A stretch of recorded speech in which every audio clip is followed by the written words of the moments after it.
Halo semuanya, kembali lagi di channel gua. Seperti yang sudah gua janjikan, gua bakal membuat video pembahasan dari kartun Adventure Time Disneyland episode Together Again part kedua.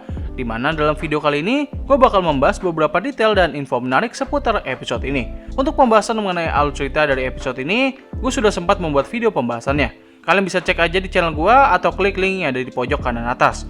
Mungkin cukup basa-basinya, kita langsung masuk ke pembahasan dalam 3, 2, 1.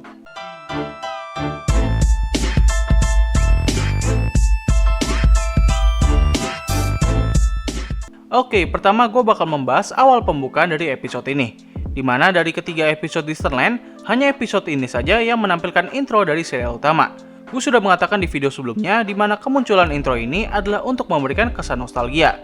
Lalu kita pun ditunjukkan dengan petualangan Finn dan Jake di Ice Kingdom. Menurut gue ini merupakan throwback dari awal kemunculan kartun Adventure Time, atau lebih tepatnya adalah pilot dari episode ini. Dimana dalam episode pilot itu, Finn dan Jake berusaha menolong Putri Bubblegum yang sedang diculik oleh Ice King. Namun dalam episode ini, LSP dan Turtle Princess lah yang sedang diculik. Sebenarnya kalau kalian perhatikan episode pilot dengan awal episode Together Again, mereka berdua hampir memiliki ritme cerita yang sama. Ya, menurut gue ini merupakan sentuhan nostalgia yang cukup menarik. Khususnya buat mereka yang mengetahui Adventure Time jauh sebelum kartun ini resmi dirilis. Berikutnya adalah pada saat Finn dan Jake sedang dibawa oleh induk burung ke sarangnya. Di sana kita bisa melihat terdapat beberapa tulang dari karakter yang sudah pernah kita lihat di serial utama, yaitu Root Beer Guy, Abracadaniel, Lemon Grab, Meow, Siput, dan Mr. Pig. Momen ini menunjukkan kepada kita bahwa semua karakter yang kita lihat dalam scene ini sebenarnya sudah mati terlebih dahulu. Di sini mungkin muncul pertanyaan, Bang, kalau mereka semua sudah mati, lalu kenapa hanya Mr. Pig saja yang ada di dunia kematian? Well, kemungkinan besar mereka semua sudah melakukan reinkarnasi terlebih dahulu. Selanjutnya mengenai scene kematian Jake, di mana dalam momen ini, Finn benar-benar sangat ketakutan dan histeris ketika kehilangan Jake. Menurut gua, ekspresi yang ditampilkan oleh Finn dalam momen ini adalah ekspresi yang sama ketika ia kehilangan Jake. Lalu bagaimana Jake bisa meninggal? Ini adalah salah satu pertanyaan yang terus ditanyakan oleh para fans, terutama setelah selesainya series utama dan setelah episode Obsidian. Gue sebenarnya sudah pernah membuat pembahasan mengenai kematian Jake, namun gue belum pernah memberikan spekulasi yang pasti mengenai penyebab kematiannya. Setelah melihat episode ini, gue cukup yakin kalau misalnya Jake mati dikarenakan usia tua. Penyebab kematian ini cukup simpel dan sangat logis. Jake merupakan hybrid dari alien dan anjing. Meskipun begitu, sebagian besar anatomi tubuhnya tidak jauh berbeda dengan anjing pada umumnya. Dan seperti yang kita tahu bahwa anjing memiliki umur yang pendek. Jadi ya nggak heran kalau misalnya Jake bisa mati terlebih dahulu. Meskipun kita tidak pernah diperlihatkan bagaimana Jake mati, namun scene ini sebenarnya sudah cukup untuk memberikan kejutan dan momen emosional kepada para fans. Setelah Finn mengalami histeris karena mengingat bagaimana ia kehilangan Jake, kita pun berpindah ke dalam dunia kematian. Di sini kita bisa melihat salah satu karakter yang udah lama banget gak pernah diperlihatkan dalam serial utama, yaitu Donnie. Karakter yang pertama kali muncul dalam season yang pertama. Pada saat Finn sedang mencari keberadaan Jake, ia malah bertemu dengan Mr. Fox. Di momen ini kita mendapatkan banyak informasi mengenai dunia kematian.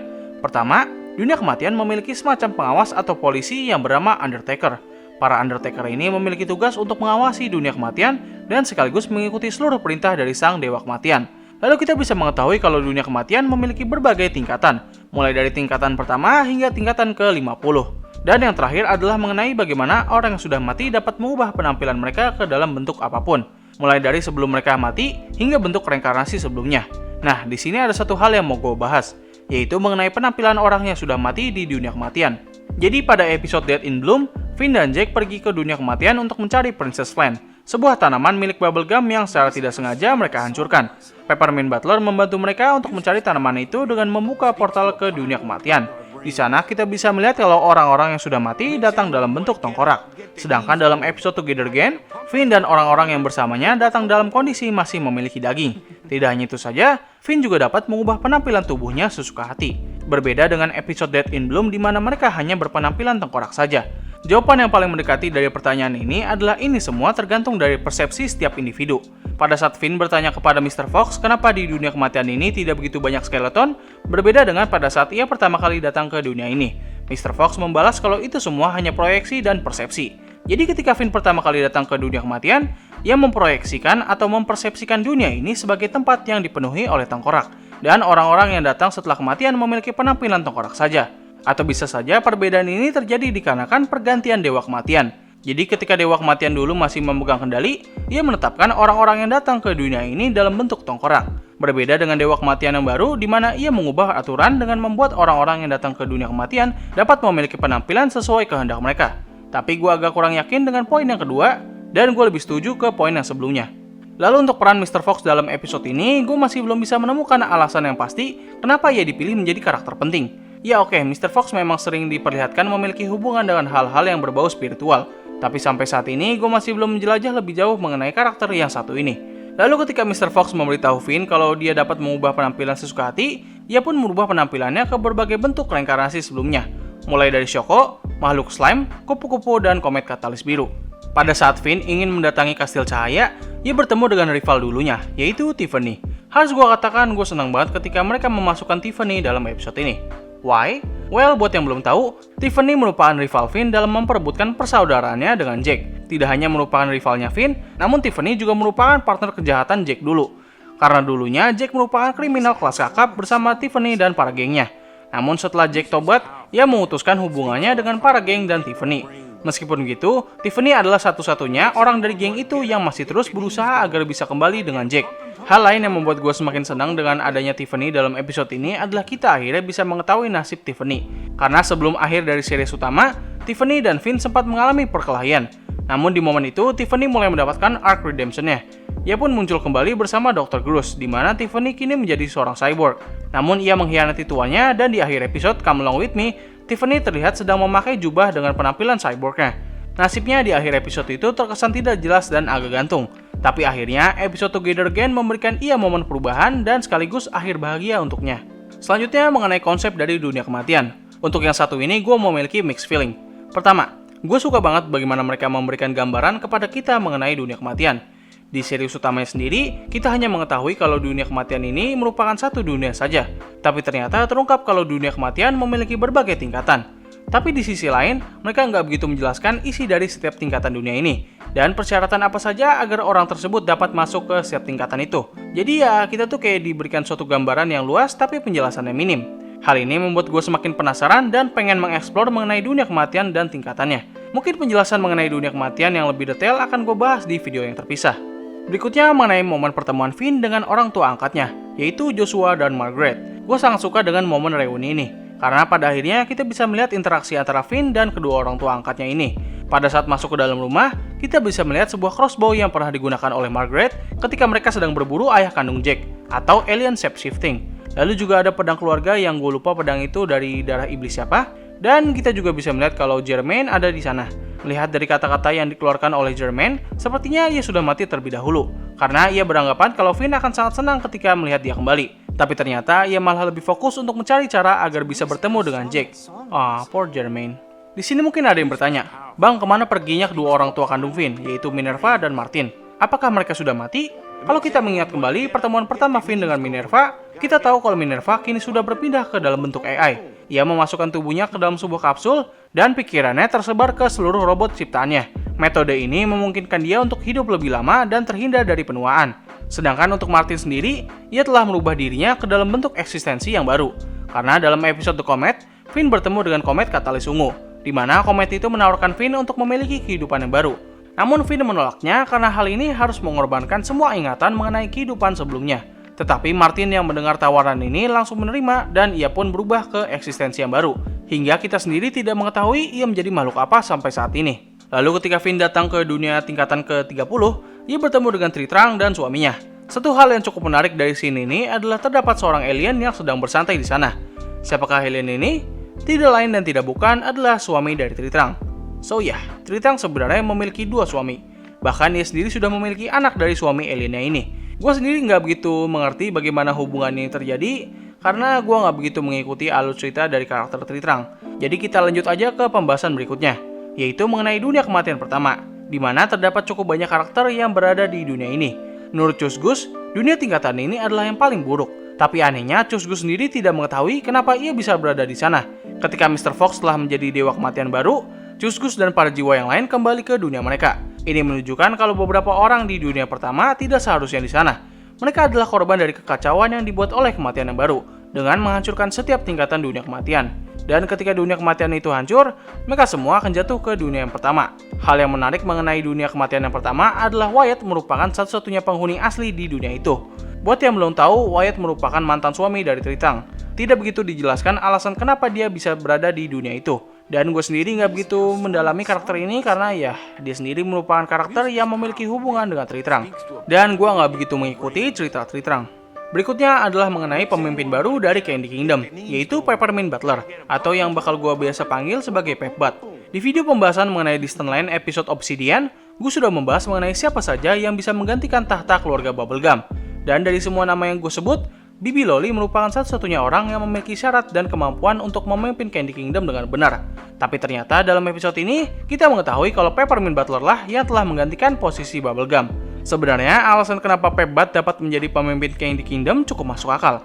Karena dari semua ciptaan Bubblegum, Pepbat merupakan orang permen yang paling sempurna. Tidak hanya memiliki sifat yang loyal dan penuh tanggung jawab, namun Pepbat juga memiliki pengetahuan yang sangat luas. Buktinya, ia memiliki banyak sekali pengetahuan soal sihir dan juga kenalan dengan berbagai macam makhluk, terutama makhluk yang setara dengan Dewa Kematian. Meskipun ia bukanlah kandidat yang pantas untuk menjadi pemimpin kerajaan karena dia sendiri diciptakan sebagai pelayan, namun sepertinya Bubblegum sudah bodo amat dengan masalah ini. Ia lebih memilih untuk kembali ngebucin dengan mantannya dan menyerahkan seluruh kekuasaannya kepada Pepbat. Dan melihat dari kelebihan yang baru saja gue sebut, keputusan Bubblegum untuk memilih Pepbat sebagai penggantinya merupakan keputusan yang cukup bagus.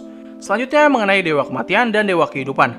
Pertama kita mulai dari Dewa Kehidupan. Di video pembahasan sebelumnya, gue sudah mengatakan kalau Life merupakan karakter yang hanya muncul di 2 episode spesial saja dalam serial utama.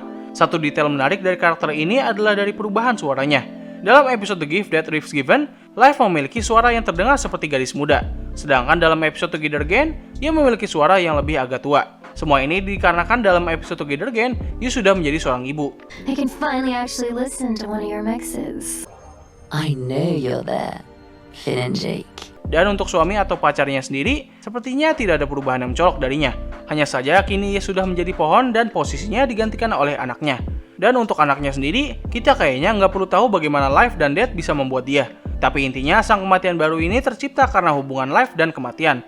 Hal yang mau gue bahas dari sang kematian baru adalah sebelum ia menjadi Dewa Kematian, di mana pada saat itu ia sudah memiliki sifat yang arogan dan suka melawan. Tidak diketahui penyebab ia memiliki sifat ini. Namun bisa saja ini semua dikarenakan ia berteman dengan The Lich. Kenapa gue bisa mengatakan ia berteman dengan The Lich? Well, karena setelah ia menggigit ayahnya, sang kematian baru tidak sadar kalau dirinya akan menggantikan posisinya. Dan pada saat proses perubahan ini, ia mengatakan, "Sahabat, tolong aku." Sahabat ini tentu saja merujuk kepada The Lich. Best friend, help me! So ya, semua kekacauan dalam episode ini memang merupakan ulah The Lich. Ia awalnya menghasut kematian baru untuk bisa berteman dengannya. Dan ketika sudah menemukan momen yang tepat, ia menghasut kematian baru untuk menggigit ayahnya.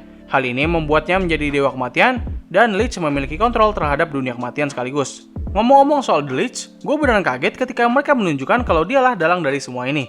Momen ini sebenarnya menunjukkan kalau The Lich akan selalu ada dimanapun Finn berada. Like bro, this guy is always come back. Satu hal yang mau gue bahas tentang The Lich di sini adalah bagaimana dia bisa masuk ke dunia kematian. Dalam episode The Whisper, Sweet Pea berhasil terhindar dari hasutan The Lich untuk berbuat jahat. Ia menusuk The Lich dan sejak saat itu kita mengira kalau dia sudah mati. Tapi dalam episode ini ternyata dia masih hidup. Apakah setelah Sweet Pea membunuhnya dia malah terkirim ke dunia kematian? Atau jangan-jangan The Lich yang ada dalam episode ini adalah salah satu The Lich yang tersebar ke seluruh timeline dan dimensi? Karena dalam episode The Crossover, Finn sempat memotong salah satu tangan The Lich, dan potongan itu jatuh ke dalam lubang portal ke seluruh dimensi. Kita tahu kalau salah satu tangan The Lich berhasil sampai di U dan mencoba untuk menghasut Sweet Pea. Tapi apakah tangan yang lain juga sampai ke dunia kematian? Kalau teori ini terbukti benar, maka bisa dipastikan kalau The Lich akan selalu ada di mana saja. Ia akan terus berusaha untuk menyelesaikan tujuannya, yaitu menghapus eksistensi kehidupan. Dan hal ini juga bisa menjadi pertanda kalau The Lich merupakan kutukan yang akan selalu melekat kepada Finn, karena ia akan selalu muncul dimanapun Finn berada. Oke, pembahasan terakhir adalah mengenai latar waktu dari episode ini, penyebab kematian Finn, dan bagaimana nasib Finn dan Jake setelah melakukan reinkarnasi. Untuk latar waktunya sendiri, gue bisa pastikan kalau ini terjadi setelah peristiwa Obsidian. Hanya saja jarak waktunya yang terbilang cukup lama, karena pada saat Finn sampai di dunia kematian, dia memiliki penampilan yang sangat tua. Ini bisa saja menunjukkan kalau penyebab kematian Finn sama persis dengan kematian Jake, yaitu karena usia tua. Sebenarnya ada petunjuk lain bagaimana Finn bisa mati, namun gue bakal membahasnya di video yang lain. Dan untuk nasib Finn dan Jake setelah melakukan reinkarnasi, banyak yang berspekulasi kalau mereka berdua telah berubah menjadi Shermie and Beth, karakter yang muncul di awal episode Come Along With Me. Tapi sayangnya hal ini masih belum terbukti benar. Meskipun kita sudah mendapatkan banyak bukti kalau Shermie dan Beth adalah reinkarnasi mereka, namun sampai saat ini kita masih belum mendapatkan konfirmasi yang pasti akan hal ini. Oke, jadi begitulah pembahasan mengenai detail dari kartun Adventure Time Disneyland episode Together Again. Kesimpulan dari pembahasan ini adalah Together Again merupakan episode yang sangat luar biasa, dan bahkan nyaris sampai di titik yang sempurna. Episode ini memang memiliki gimmick akan memberikan rasa nostalgia, tapi untungnya episode ini dieksekusi dengan sangat baik. Kita dapat bisa merasakan kenangan yang telah diberikan oleh kartun Adventure Time dulu, tanpa harus menunjukkan momen-momen yang ada di series utama. Satu momen saja sudah memberikan banyak sekali kesan nostalgia. Episode ini juga memberikan gambaran kepada kita bagaimana luasnya dunia Adventure Time. Namun ini juga malah membuat kita menjadi semakin ingin mengeksplor mengenai dunianya. Tapi sayangnya semua misteri dan pertanyaan ini pastinya tidak akan terjawab semuanya. Akan banyak sekali pertanyaan-pertanyaan yang akan belum terjawab. Together Again merupakan episode yang sangat cocok untuk dijadikan penutup series.